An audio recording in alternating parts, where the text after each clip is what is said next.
오늘 시편 135편의 말씀은 할렐 시편이라고 불립니다.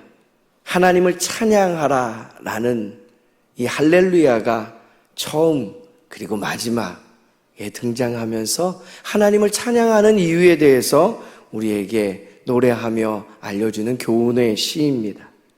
이스라엘 백성들의 그 역사적인 사건과 그들의 경험 속에서의 믿음의 고백을 담아서 하나님의 이름을 찬양할 이유를 찾고 또 근거를 우리에게 들려주는 말씀이 이 할렐 시편입니다.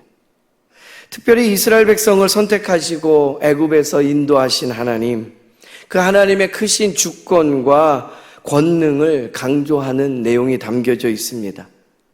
대조적으로는 우상의 숭배의 허망함이 어떠한 것인지, 그리고 살아계신 하나님의 능력이 어떻게 나타나는지를 우리에게 극명하게 보여주면서 하나님 편에 서서 하나님의 이름을 높이 찬양해야 된다라는 것들을 우리에게 들려주시죠.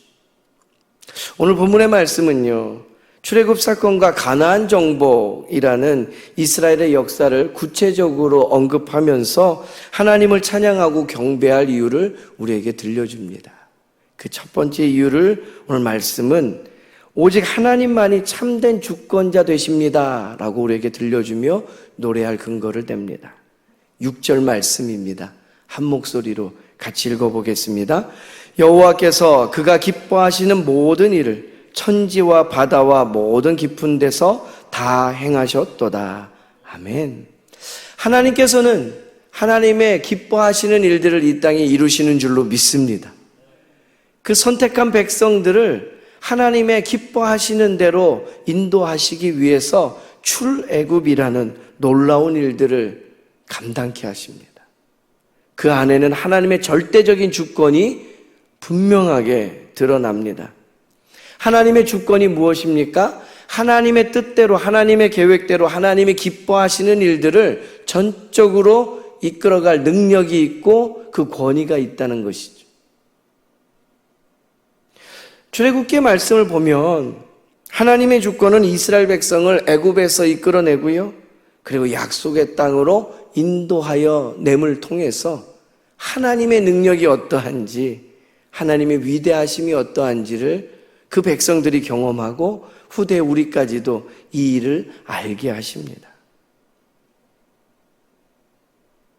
애굽을 400년 동안 묶였던 곳에서 벗어난다는 것이 어떠한 일일까요?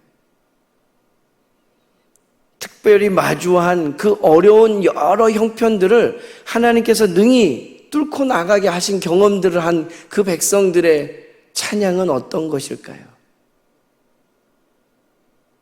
홍해를 건넌 이스라엘 백성들은요, 출애굽기 15장 11절 말씀을 보면 이렇게 노래합니다. 여호와여, 신중의 주와 같은 자가 누구이니까? 하나님, 우리의 이 놀라운 경험에서 하나님 한 분뿐임을 우리는 고백합니다라고 노래하는 거예요. 하나님, 도대체 이 땅에 하나님과 비교할 만한 이가 누가 있습니까? 라고 다시 되질문하면서 하나님만을 인정하고 있는 거예요. 그들의 이어지는 노래가 이렇습니다. 주와 같이 거룩함으로 영광스러우며 찬송할 만한 위엄이 있으며 기이한 일을 행하는 자가 누구이니까? 우리가 상상하지도, 우리가 역사의 어떤 경험치에서도 들어보지도 못했던 일들을 감당케 하시는 분이 하나님이시라. 우리가 이 사건을 믿는다면, 이 사건의 중심에 하나님의 절대적인 주권이 있음을 의지한다면 오늘 우리의 문제와 상황 앞에서도 전적으로 하나님을 의지하고 그 하나님께서 행하실 일들을 기대하며 믿음 가운데 살아갈 수 있다라는 것이죠. 이 아침 그 하나님의 모든 것을 주관하시는 그 절대적인 능력을 믿는 믿음 안에서 우리의 모든 형편을 간구하고 바라고 구하며 나아가고 응답받는 일들이 일어나기를 간절히 소망합니다. 어느 역사상 한 민족, 한 시절을 살아낸 이들을 통한 고백만이 아니라는 거예요. 로마서 11장 36절의 말씀입니다. 이는 만물이 주에게서 나오고 주로 말미암고 주에게로 돌아감이라 그에게 영광이 세세히 있을지어다. 아멘. 바울을 통해서 그 초대교회 모든 이들이 함께 노래하는 그 찬양의 가사가 이렇습니다.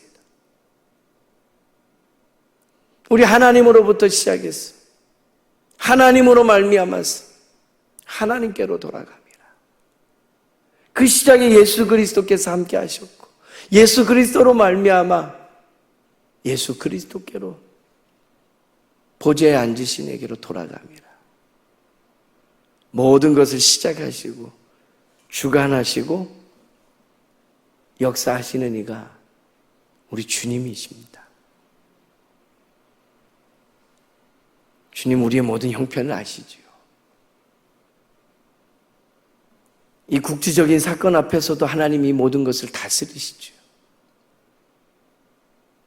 그 믿음 안에서 구하며 하나님의 뜻이 이루어지기를 우리가 믿는 믿음 안에서 능히 이겨내기를 간절히 소망합니다. 두 번째, 오늘 시인은 이렇게 고백합니다. 오직 하나님만이 참된 생명을 주시는 분이라고요. 15절 말씀입니다. 한 목소리로 읽겠습니다. 열국의 우상은 은금이요 사람의 손으로 만든 것이라. 아멘. 여러분 이 말씀을 오해하지 마십시오. 열국의 우상이 은금이라, 어이구 그 가치 있는 은이요 금으로 만든 것이라 소중한 거란 얘기인가? 그 뜻이 아니잖아요. 화려해 보이고 가치 있어 보이지만 입이 있어도 말하지 못하고 눈이 있어도 보지 못하고 귀가 있어도 듣지 못하고 입이 있어도 호흡하지 못하는 무능한 것이요 생명 없는 것이라는 이야기잖아요. 그렇기 때문에 이어지는 18절 말씀을 보면 그 우상을 만든 자와 그 우상을 의지하는 자는 다 그 우상과 같으리로다. 아무 능력도 없다라는 것이죠. 우상의 허망함을 지적하면서 이야기하는 거예요. 생명 없는 것들에 소망을 두지 마십시오. 생명 없는 우상과 달리 하나님만이 참된 생명의 원천이 되시며 하나님을 의지할 때만 진정한 생명이 있다라는 것을 오늘 믿음의 사람들은 노래하고 있는 겁니다.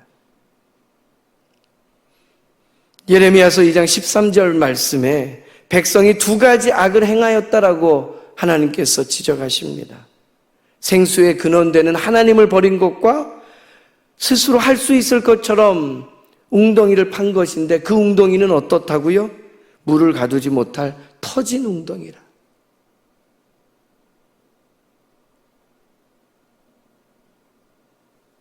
그 많은 물을 쏟아붓고 그 물을 마시면 영원히 살 수 있을 것처럼 허덕이지만 우리가 하는 수고와 애씀에는 터진 웅덩이라 담아둘 수 없고 모아둘 수 없는 일이라는 거예요.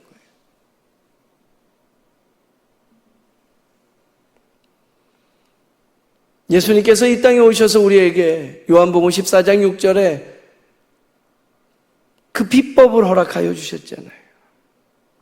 예수님께서 말씀하십니다. 내가 곧 길이요 진리요 생명이니 나로 말미암지 않고는 아버지께로 올 자가 없느니라. 예수님을 통해 우리는 하나님께로 갑니다. 예수님을 통해 우리의 기도가 하나님께 상달됩니다. 예수님의 십자가 덕분에 우리는 구원을 받고 영생을 누립니다. 예수님의 이름으로 우리가 기도하는 근거가 여기에 있습니다. 오늘 하루를 시작하면서도 우리에게 바라고 원하는 것, 구원을 베풀어 달라고 간절히 소망하는 그 기도 가운데 예수 그리스도를 믿는 그 믿음 안에서 하나님께서 행하실 놀라운 일들을 바라보면서 하나님의 주권을 인정하고 하나님께서 우리를 구원하실 일들을 기대하면서 믿음 안에서 하루를 살아내는 저와 여러분 되기를 축복합니다.